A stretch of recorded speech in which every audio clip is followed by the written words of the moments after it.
Hello and welcome to podcast.init, the podcast about Python and the people who make it great. When you're ready to launch your next app or want to try a project you hear about on the show, you'll need somewhere to deploy it, so take a look at our friends over at Linode. With the launch of their managed Kubernetes platform, it's easy to get started with the next generation of deployment and scaling, powered by the battle-tested Linode platform, including simple pricing, node balancers, 40 gigabit networking, dedicated CPU and GPU instances, and worldwide data centers. Go to pythonpodcast.com/Linode, that's Linode, today and get a $100 credit to try out a Kubernetes cluster of your own. And don't forget to thank them for their continued support of this show. Your host, as usual, is Tobias Macy, and today I'm interviewing Jairo Llopis about Copier, a library for managing project templates. So, Jairo, can you start by introducing yourself? Hello, everybody. I'm Jairo Llopis. I learned programming like 10 to 13 years ago, just because I needed something back there where I was working. Started with Visual Basic, PHP, JavaScript, and then Python. Right now I'm full stack developer at Tecnativa since 2016, and also the security infrastructure and developer tools responsible. And do you remember how you first got introduced to Python? Not exactly. I think it must have been like 10 years ago or something like that. I learned it by myself just because I was hitting some maintainability problems in those PHP projects I had, and I wanted something better. And I dived into python3.net, which is a nice website for learning Python. I liked it. I started working with it, and suddenly my other languages became more Pythonic, so I knew this was the language. And well, later I knew Odoo, which is ERP or framework for ERP, something like that, where it has a lot of potential, and started working on it. And right now it's my main business, my daily work.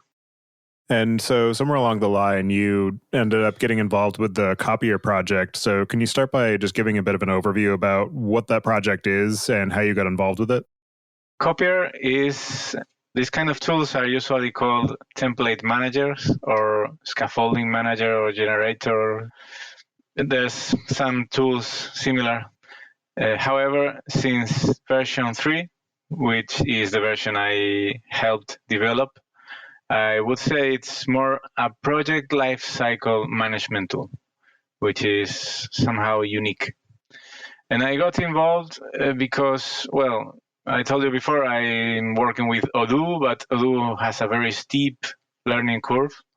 To develop it, you need a lot of packages, not just from Python, but from many things. You cannot pip install Odoo. It's way more than that. And each customer needs a specific flavor of Odoo, so it's very difficult. I had to develop one system, which is called Dudba. It's highly opinionated image ready to put Odoo inside it, but without Odoo.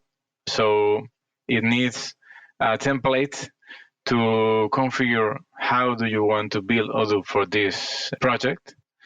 Well, I needed some template tool, but when I started this project, Dudba was the image. It had also Dudba scaffolding, which was the template. This was 2017. There were no project lifecycle management tools available. There were project template tools, but this was not enough for our case. So I just started with a Git repo and Git merge and manual patch. And fast forward to 2019, Git merge is just not enough.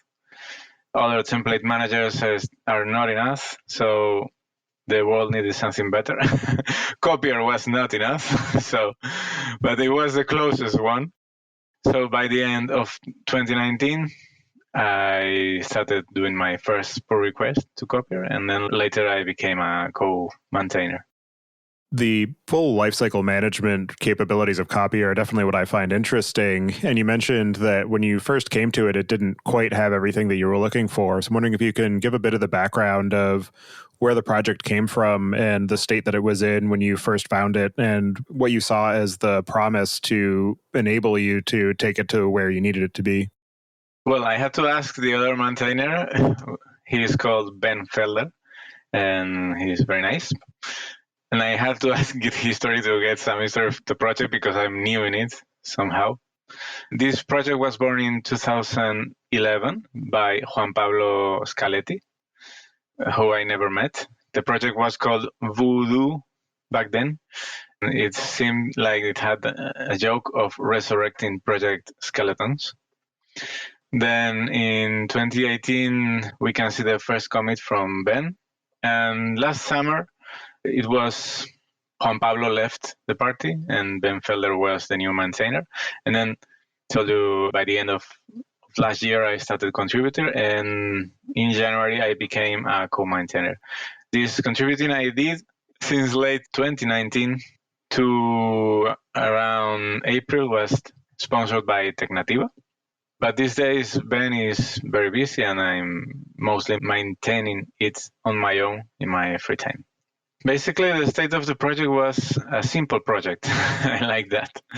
Scaffolding managers, well, these tools, there are not many of them, at least not many serious ones.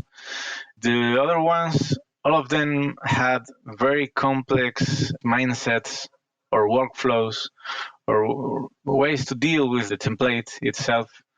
So this was a little simple project. You were able to make a template very easily, and I like that. I like simple things.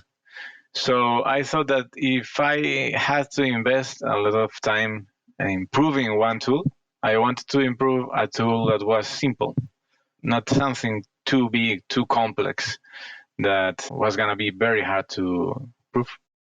Back then, before I started contributing these new features, the thing I liked most about Copier was how simple it was. I saw the source code of the project was simple, but also the templates you produced with it were simple also. In terms of the actual uses for Copier and other project templating tools, I know that there are a number of different ways that people have employed them. You mentioned the need for being able to set up an Odoo environment and all the different packages and configuration necessary to go along with that. There are projects for being able to set out the skeleton of a Python repository. Ruby on Rails has its own built-in scaffolding engine to bootstrap a project. Django has one. I'm wondering if you can just talk through some of the common use cases that you've seen and that you've used these templating tools for, and then maybe talk a bit about how Copier compares to the overall ecosystem of the available options. We are programmers, and we love to keep our code dry, what we call dry. Don't repeat yourself. That's very nice, but sometimes you just cannot do that. Recently, I started one very, very little library that I needed for specific need. It's called Versort. It's for sorting versions. It's very small. It was like an exercise to see how much these undryable things are in a project. This project is 144 lines of Python code plus 111 lines of PyTest code. So it's very, very small. But the total amount of lines, it's 678, almost 700 lines for around 150 lines of real code. Where are those lines from? It's .github/workflows/ I don't know what .yaml. It's the license, it's pre-commit config.yaml, it's Travis CI or GitLab CI or prettier rc.yaml or readthedocs.yaml or mypy.ini or pytest.ini or mkdocs.yml, editor config, flake8, configurations for VS Code. Well, every new IDE, every new automation tool that comes to the market says the same to you. Hey, you just have to add one dot file to your project. But finally you end up with 1,000 of dot files and you really need them because those are great tools. that save time for you, but how do you manage all those configurations for your projects? Well, this is a very specific aspect where you happen to need a tool that handles all of these repetitive things for you. So when you cannot keep your code dry, you need a dry machine, and this is Copier. You also asked about how does it compare with other tools. I will say that there are two major alternatives to Copier. At least that was the analysis I made before investing time on developing it. One of them is Copier, which is also written in Python, very famous in the Python world. And the other one is Yeoman. Both of them are very good at what they do, but these are just templating tools. They only serve to bootstrap a project, and many others you also mentioned, because I also looked at many other alternatives, although these two are the biggest ones. All of them have the same problem. All you do is bootstrap the project.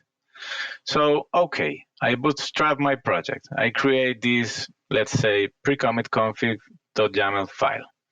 Okay, but then after some time, that configuration also evolves. Maybe some CI tool requires new syntax. Maybe some tool you are using with pre-commit gets a new release with a bug fix you need and all of that. So you need to manage all of that. I'm talking just about this use case, but any other use case also requires maintenance. Well, this is what I call day two operations. It's cool to start a project. Yeah, everybody can do that. You can even just copy a folder you have. But what happens the next day, and the next week, and the next year? And what happens if you require that your framework has a specific folder structure, and you want to provide a template to your community, which was our case with Dudba project? This template needs to evolve with the project. So what do? How can you help people evolve their projects? This is a key feature of Copier that, as far as I know, no other templating tool has.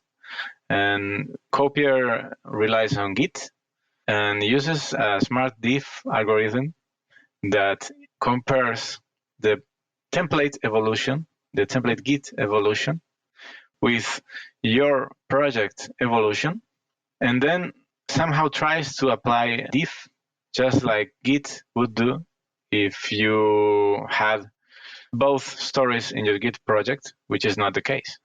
You just have to separate completely different stories because, yes, you use the bootstrapping, but then your project evolves as it wants.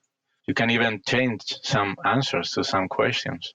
And then this smart diff algorithm that I developed handles all of this and lets you actually evolve your projects. This is, I think, the best feature of Copier, but it has another one that also I didn't find in any of the other tools, which is the ability to apply several templates to a same project. So let's say that you develop several languages. For instance, you develop, let's say, JavaScript projects and Python projects. If you develop JavaScript stuff, you're going to need npm configurations, JavaScript configurations. I'm not a JavaScript developer, so I might be failing in something I say. Well, you need your kind of tools. If you develop Rust, it's the cargo stuff. And if you develop Python, you might need setup.py, or you might prefer a pyproject.yaml or a pipenv, whatever. So you have separate scenarios depending on the language you're using. But many of them use the same tools. Let's say you use all of these to produce Docker images. Okay, then the Docker file is common for everyone. Or maybe the Docker ignore file. Or maybe the GitHub workflows, things like pre-commit config that make your code pretty, no matter what kind of code are you writing. So there's a split of needs. You may need to apply the prettifying tools, but also the Python specific tools in a project. And in a different project, you need to apply the prettifying tools and the CI specific files also, or maybe the JavaScript ones. So Copier lets you apply several templates to a same project. And this combines with the previous point. So both templates can be applied simultaneously to the same project and make that project evolve also. So these are two killer features. I think Copier is, you might like more some things of the other projects, but these two features are essential, distinguishing. And there are a couple more points. One of them is that you don't have to write JSON, which I think it's a big feature as compared with the other tools. I hate writing JSON. Don't know what do you think, but I hate it. You write YAML, on the other hand, in case you like it. The other feature is that for publishing a template, there are some tools such as Yeoman, or also I think it was something like Mr. Bob templates for Python, where you need to produce an actual package to make a template. Because, for instance, Yeoman is not a template manager. It's more a template framework, which helps you build a node project, which is your template. But if I'm developing Python, and I'm a Python developer, and I don't know how to do a NPM project, or I don't like JavaScript, why do I have to learn JavaScript, to learn NPM, to publish my templates as an NPM package just to help people deal with Python stuff? Makes no sense. But on the other hand, I like Python. I know how pip works, but also maybe somebody comes from Node and wants to use Copier and they're in the opposite situation. So Copier, if you want to publish a template, you can just use a Git repo and it's just enough. I have a blog post in my blog where I explain in depth why Copier I think it's way better than other alternatives. The specific thing that intrigued me about Copier and made me want to reach out and learn more about it is the ability for being able to apply changes to the underlying template to projects that were generated with it, which most tools such as Cookie Cutter or Yeoman, as you said, you can generate a baseline scaffold, but then as you work on other projects that use some of that same structure, you find improvements or enhancements, and then you bring that back into the project template that you're working with. But there's no way to then reflect that back out to all the other projects that was created with. And so you have to try and figure out doing it manually in a piecemeal fashion. And so you end up with a lot of drift in terms of the best practices that you've applied. And so your original project doesn't get to benefit from the learnings that you found in project number 5 or whatever. And one of the things that I didn't realize in what you were just saying is the ability to combine multiple templates.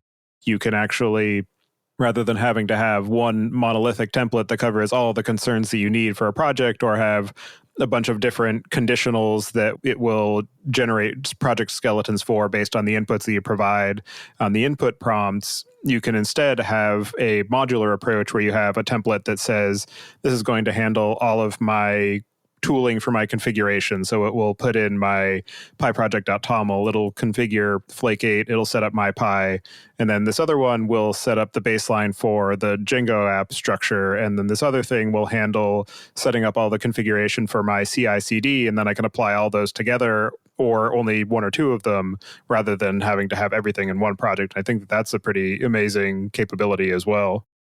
I think these are very important features for the project. I mean, they're the ones that make you choose Copier over other projects. It has others. For instance, even your templates can share code among themselves. So you maybe have a questionnaire. When I say questionnaire, I mean you ask questions to the user so you can produce the sub-project you want. Okay. So if you have a questionnaire, you can actually combine several questionnaires in one. So if you have several templates, you can include them just as Git submodules and combine in the main template several parts. This is something that is not perfect yet, but it also helps. So it's very good, as you say.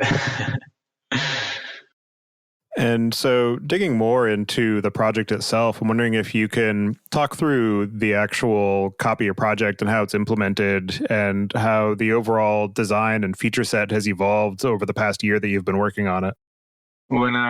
Since I've been working on it, I think these two key features I told you were new in version 3.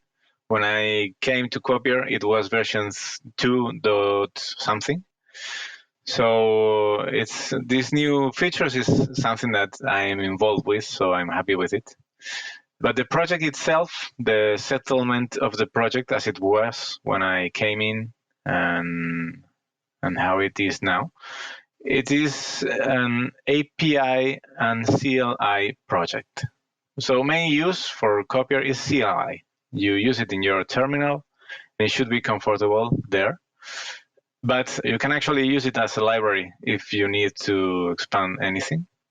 It's written for Python 3.6 or later. Recently, it supports 3.9 also in the latest version. It uses Poetry to manage the project, which is a pleasure. I love Poetry. And also, it's completely typed, well, with static typing. It uses MyPy to check that. If you plan to use Copier as an API tool, as a library, let me tell you that please use just the copy function in the main module, because everything else is going to change. We'll talk about that later. So just use copy, which makes most of the work. Something that is very, very nice about Copier is how it has a very big test suite that helps us develop safely. And I think that the most interesting part is how do you actually make a template? Because most people, I think, don't really care about how is the tool written, but they care more about how do I write my templates, which is what affects them more directly, right? So you don't need to add any logic to your templates. You can just use Copier to copy a folder. But if you need to add logic, you have Jinja too. You don't need to add any configuration to your templates. But if you need it, you just add a copier.yaml file, which also can evolve from simple to complex to multiple includes easily. So it's as complex as you need. You don't need your template to be a Git repo, although if you use it, it's better. And you have other features such as updates. You don't need to support updates in your project. So it's something that the template explicitly supports. And if you don't support updates, then Copier just becomes a scaffolding tool, just like the other tools we also talked about.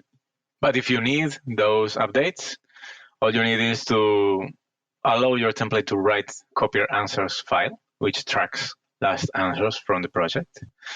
You need to make it Git repo, and Copier will use Git tags to evolve your project. You also don't need to program anything, but if you need to program something for your template, Copier uses subprocesses where needed. So if you're a template writer, you don't need to know Python. You can just use any binary you want. Copier will communicate with the binary for some tasks, just using the arguments you say to it, and some environment variables. So it's very easy to plug with any tooling you want. And I said it before also, you don't need to publish a package. If you want to publish a template, you can just publish a Git repo and you're done. To your point of being able to call out to any arbitrary command as part of the template generation, plays into the fact of it being language agnostic. And you called out earlier the issue of if you like Yeoman, for instance, but you're not a JavaScript developer, you still have to work with the NPM toolchain and things like that. I'm wondering if you've looked at any tooling around Copier to be able to package it up as a single executable so that somebody who's interested in using its capabilities but isn't a Python native can still be able to benefit from it. And if you have any of the challenges or issues that you've come across in that process. Yes, actually, that's the main reason why this is done like that. Well, that's one reason. The other one is that the project had this feature already when I came. So I like that. And since I had been checking Yeoman, as you said, for example, I compared that and I said, okay, I like this. I like that Copier is a templating tool for the world, not just for the Python world. It's much better. So if I write Rust and I want to let my template users just execute tasks against the template with a Rust library, or if it is written in Go, or if it's JavaScript or whatever, I don't want these people to care about anything else than just pip install, well, better pipex install Copier. And that's it. If they do that, they know just Copier docs. I mean, there's something they will have to know, which is Jinja. But I think it's a very simple templating language, very comfortable. So that's, well, at the end, you have to have some template language.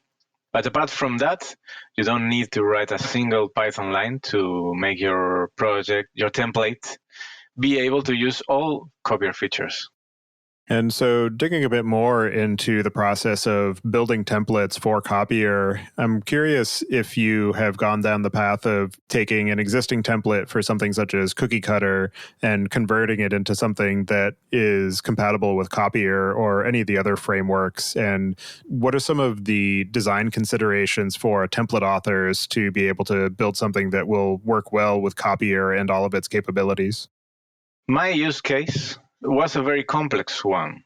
I mean, my use case was so complex that I could not use Cookie Cutter or Yeoman. So one good thing about how Copier has developed is that I used it.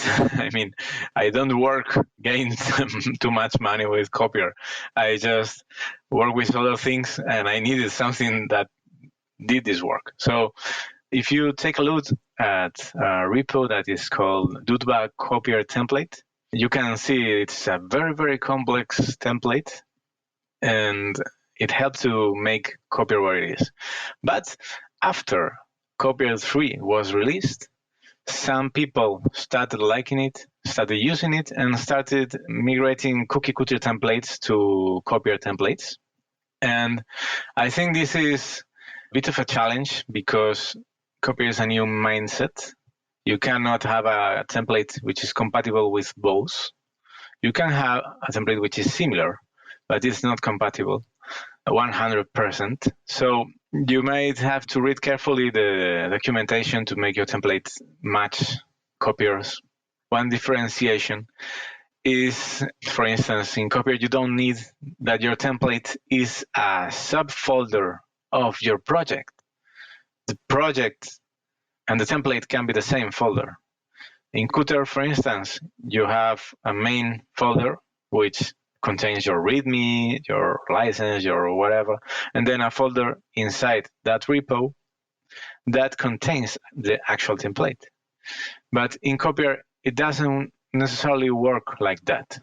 Actually, it didn't support that, but later we added support because somebody was asking for it because he came from Cookie Cutter. But you don't actually need that because in Copier, for a file to be considered a template, a Jinja template, it must end in a specific suffix, which by default is .tmpl. So let's say your project contains readme.md and then a readme.md.tmpl. Copier will ignore the first one and just take the second one. So if you want to have a README for your template, but also a different README generated from your template. You can just have these two files together, and you don't actually need to have your template inside a subfolder. So it's just a matter of taste. How do you prefer to organize your things? But it's a mindset change that if you come from cookie cutter, you need to do. Last week, I think it was, we had an issue. Somebody was asking us to support having several templates in the same Git repo. But this is not possible for us because Copier uses Git tags to evolve your project.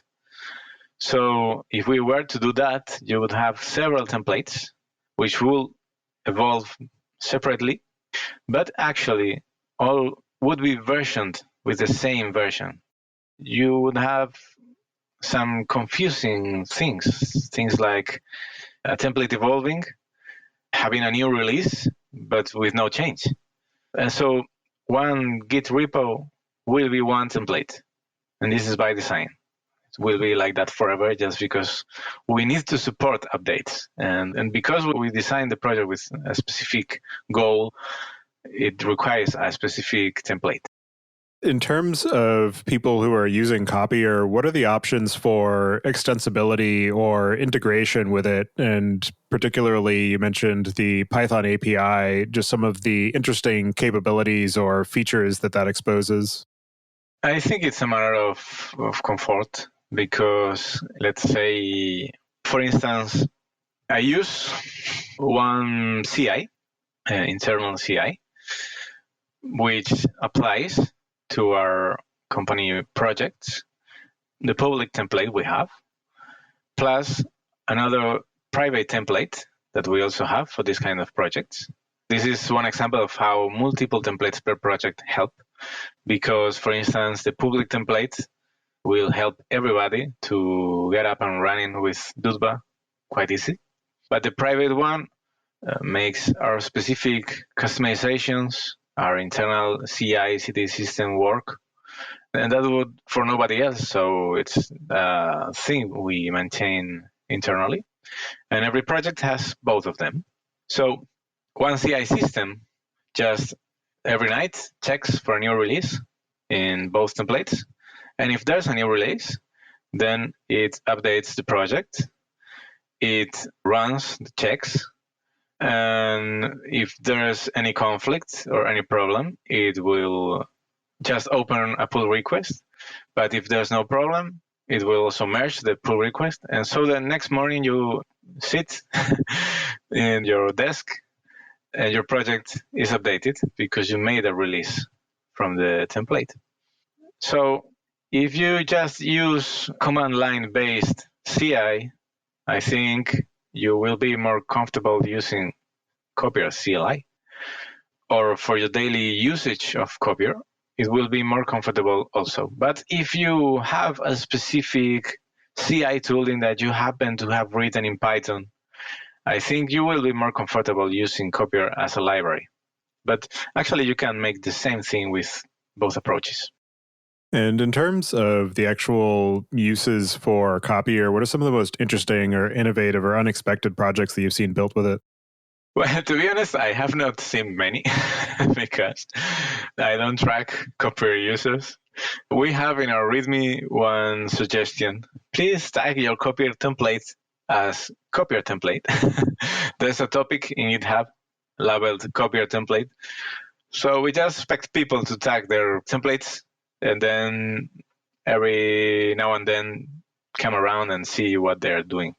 I think the most interesting thing I have seen there is there's one contributor we have, very active actually. He's called, I'm going to try to say it okay, Timothy Matsukotelli. And he is the maintainer of MK docstrings. So it was a surprise for me to see him involved in this project, that he seems to love Copier very much. And he has a template to build poetry-based Python projects. Myself, I started developing a template, which is actually, it's just a proof of concept. It's under the Copier org organization in GitHub. You can see it. It's called AutoPretty. And my goal is to just bundle all those kind of tools you usually need for any kind of project. So I'm talking about linters, formatters, pre-commit, prettier, all these kind of tools that are very basic. I happen to have everywhere. And it's also a project that is trying a new concept of a self-templating template. So I want to be able to have a template to prettify things, but to actually be able to apply this template to the template itself. So I can update my dot files for the template from the very same template. Well, it's not released yet. It's just there are some alpha, you can try it. And it's not working yet, but it's like a playground I have, and at some point I will make a better release.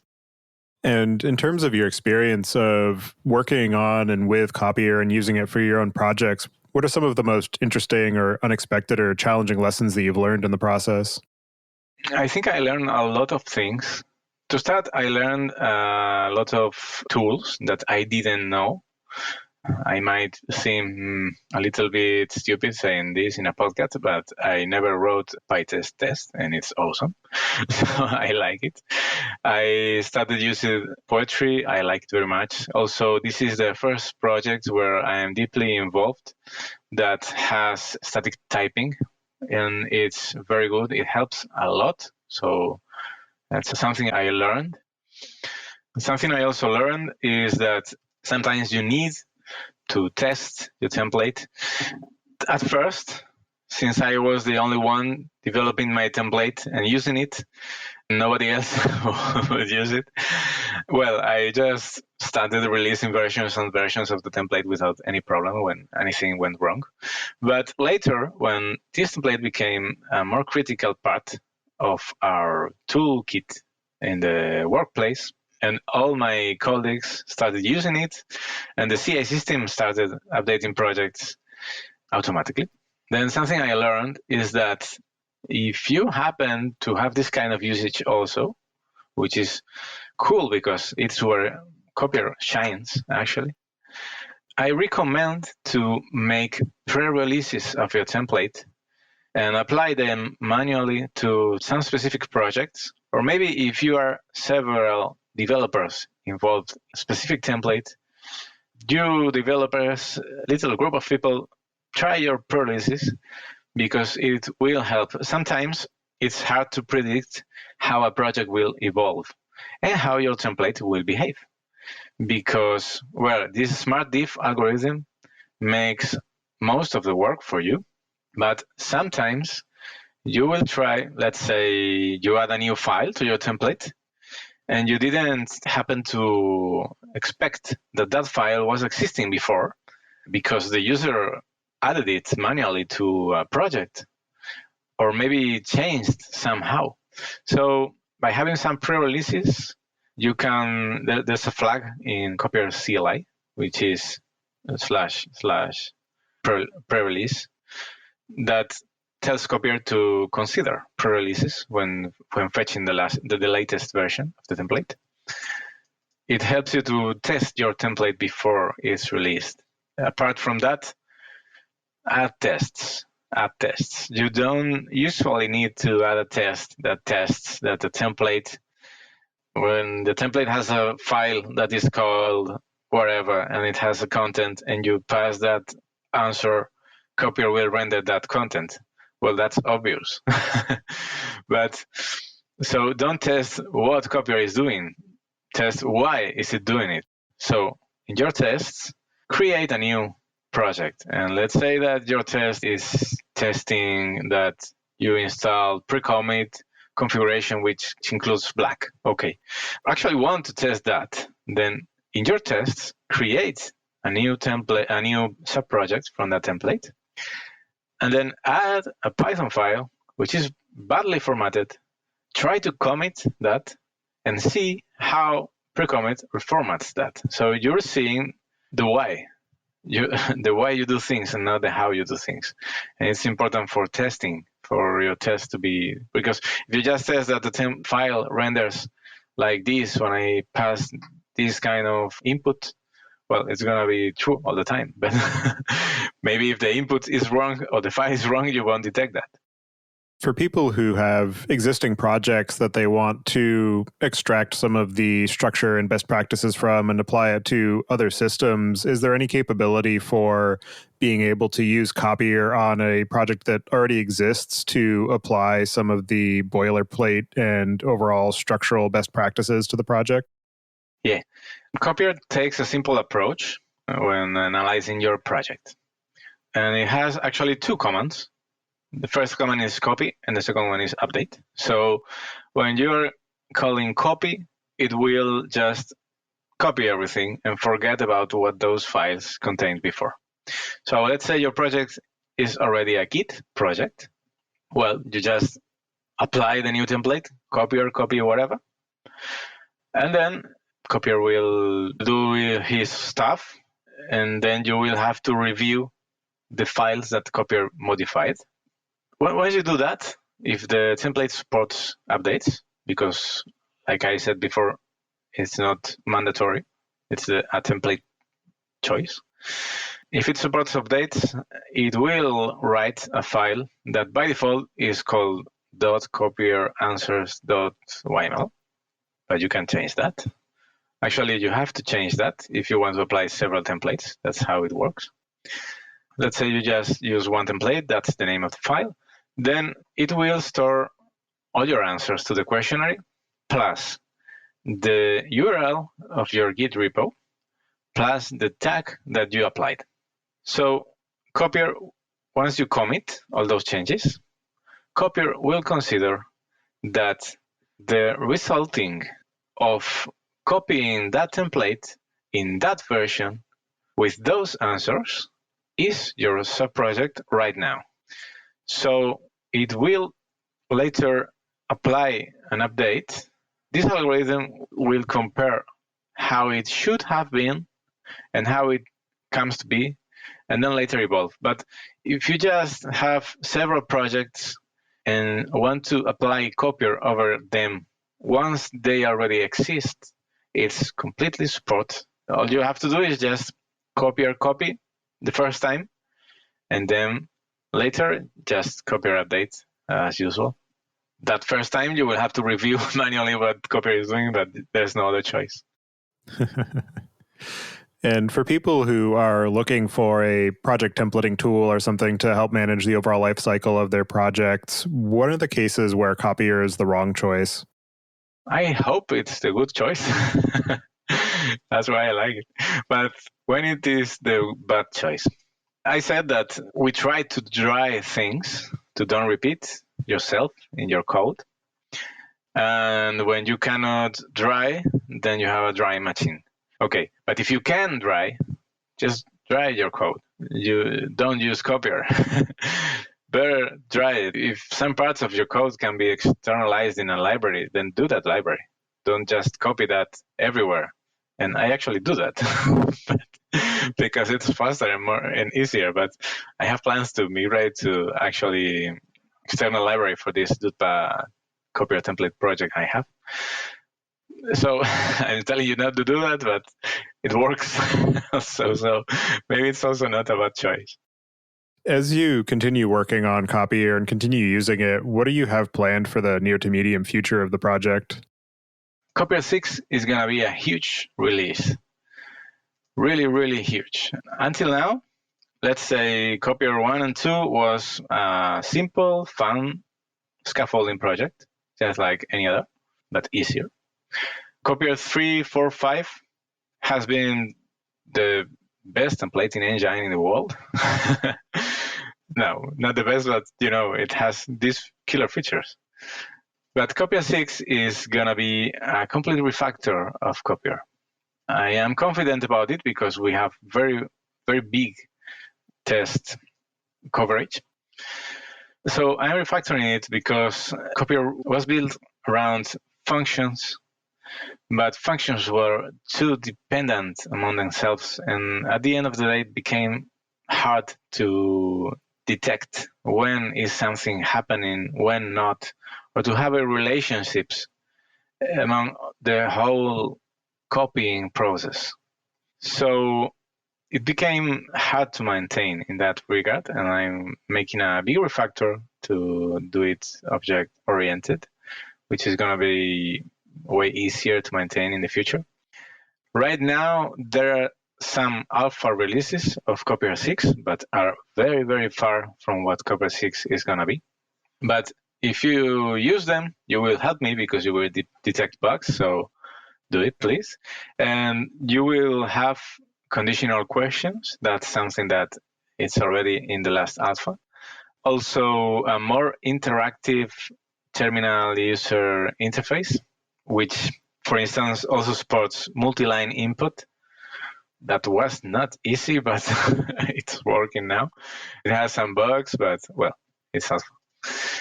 More things that are going to come in Copier 6 are multiple answers for the same question. That's something asked by the community. And also the self-templating support to have a template that applies to itself, like I said before. And I will take the chance to remove some options that make no more sense, that are those kind of things you add but don't really have much sense.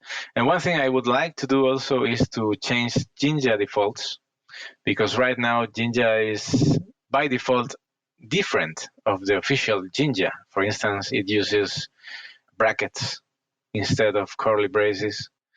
So I think that if there's somebody who comes to Copier for the first time, and then he has to go to the Jinja website and for the first time learn Jinja, and maybe somebody who doesn't even write Python, well, it can be challenging if, apart from all of that, also Copier uses different placeholders than official Jinja. So possibly there's going to be some changes there. And maybe your templates will not work with Copier 6 if they worked with Copier 5.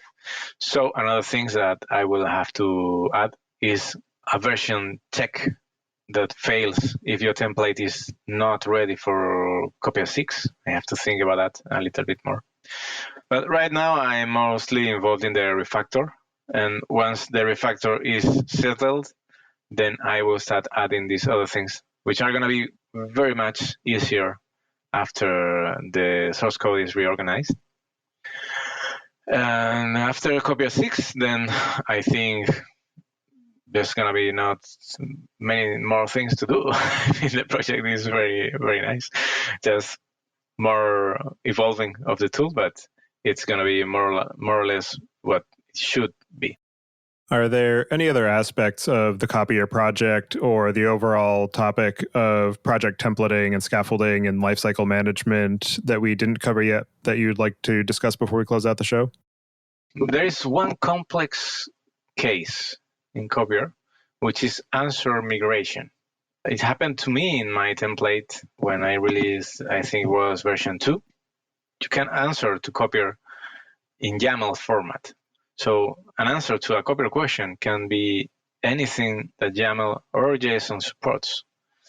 So you can put a dict, an array, a boolean, or whatever combination of them as an answer. So let's say that you expect a specific format, and then later it needs to change. It happened to me because the format I was asking was not smart enough for different, well, actually, if you want to include it, it was because of Traffic, which is an amazing inverse proxy, which for Traffic 1 was much simpler to use and to set up, but for Traffic 2, it's much more complex, but actually also very much more powerful. So the structure we needed in our project to include the traffic configurations was different because we started supporting Traffic 2, and then, for instance, things like supporting several host names for a project was not possible before. Now it was possible, but the structure didn't match. So Copier includes a migrations feature that allows you to even change the answers before migrating. And this is very handy because if you had your project in template version 1, and then for template version 2, some question needs to change its structure, you can automate that. And then your Copier project, when updating to version 2, it's going to take the answers from version 1, it's going to convert them to the new format, and then use them for your version 2 template. Well, it's not Copier who's going to make it, it's you, because you are the one who defined that structure. But you have to program that in your template, and that's a bit of a pain point. So I advise to try to keep your questions simple if you can. For instance, if you want to ask the user, what systems do you want to use? Please input a YAML list. Maybe it's simpler for you to just say 2 booleans. Do you want to use system A? Yes, no. Do you want to use system B? Yes, no. So it's easier to evolve that kind of questions. But it's not always possible, so Copier supports migrations also. And another thing that I recommend is that, well, when Copier updates automatically a project, it can detect conflicts, just like a Git merge. But Copier will leave a .reg file, which includes the conflicts. So if you trust Copier too much, maybe you can say, okay, Copier update worked, then the project is okay. But if there's a reg file, possibly it's not okay. That's something you have to review by yourself. That's something that the smart diff algorithm was not able to solve. So there's pre-commit hook, which I think it's in the docs, Copier, as a recommendation to forbid your Git project to commit.reg files, because that way you make sure you are not committing a failed update. It's important. And also, a little problem that many users face is that they expect Copier to work a way that it doesn't work. I mean, when these users update project, the Copier answers file, and then after it's been edited, they commit that, and then they run Copier force update, sorry. Then they're tricking Copier. They're telling Copier that those answers produced that project, but it wasn't true. The answers that produced that project were the previous ones. So maybe Copier will succeed, could happen, but possibly it will fail also, because you're tricking this smart diff algorithm. So if you need to change an answer, use Copier to do it. Do not edit Copier answers directly. This is not documented in the stable documentation. It's documented in the latest branch of the documentation. So maybe you will not find this advice yet, but just don't do it. Just say you can pass the new answer to Copier by the data flag in the CLI, or you can just answer the questionnaire again. The last answers will be there, so you just have to change the one that changed.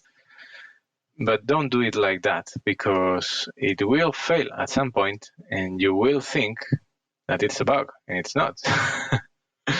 So just let Copier edit that file.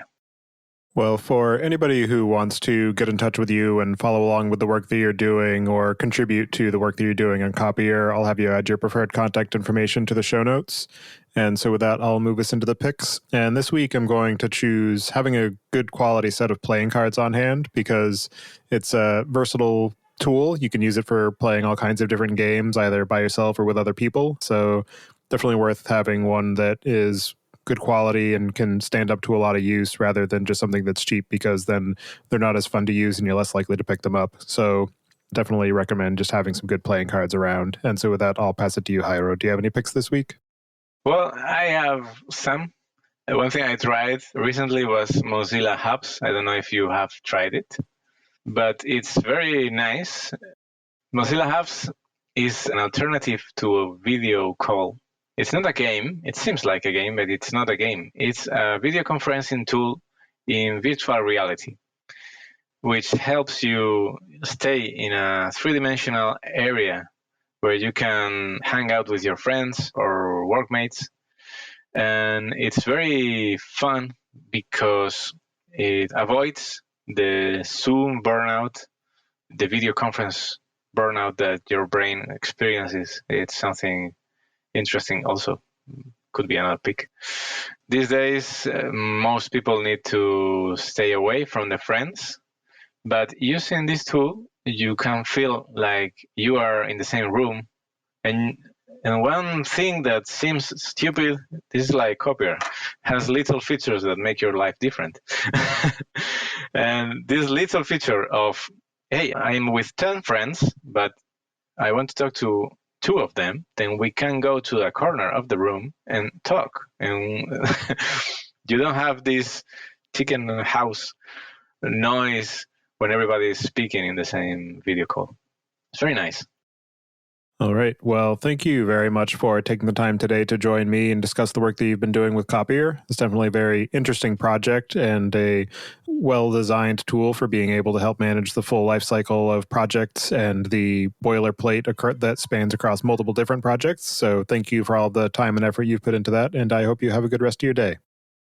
I just want to say thank you to Juan Pablo Scaletti for starting the project, to Ben Felder for maintaining it during last year and also this year and making me a co-maintainer just because he liked my work. So thank you. Also, thank you to Tecnativa that has sponsored the work of Copier from version 3 to version 5, well, to latest stable version, because they just needed a good tool that didn't exist, and they decided to let me invest time on it. Although from now on, it's just basic issue management, but I have to develop that in my free time right now. And also, thank you to Timothée Mazzucotelli, because he helped a lot, and he provided for us the basic skeleton for building our documentation, which looks really cool, and it's all thanks to him. So thank you. Thank you for listening. Don't forget to check out our other show, the Data Engineering Podcast, at dataengineeringpodcast.com for the latest on modern data management. And visit the site at pythonpodcast.com to subscribe to the show, sign up for the mailing list, and read the show notes. And if you've learned something or tried out a project from the show, then tell us about it. Email hosts@podcastinit.com with your story. To help other people find the show, please leave a review on iTunes and tell your friends and coworkers.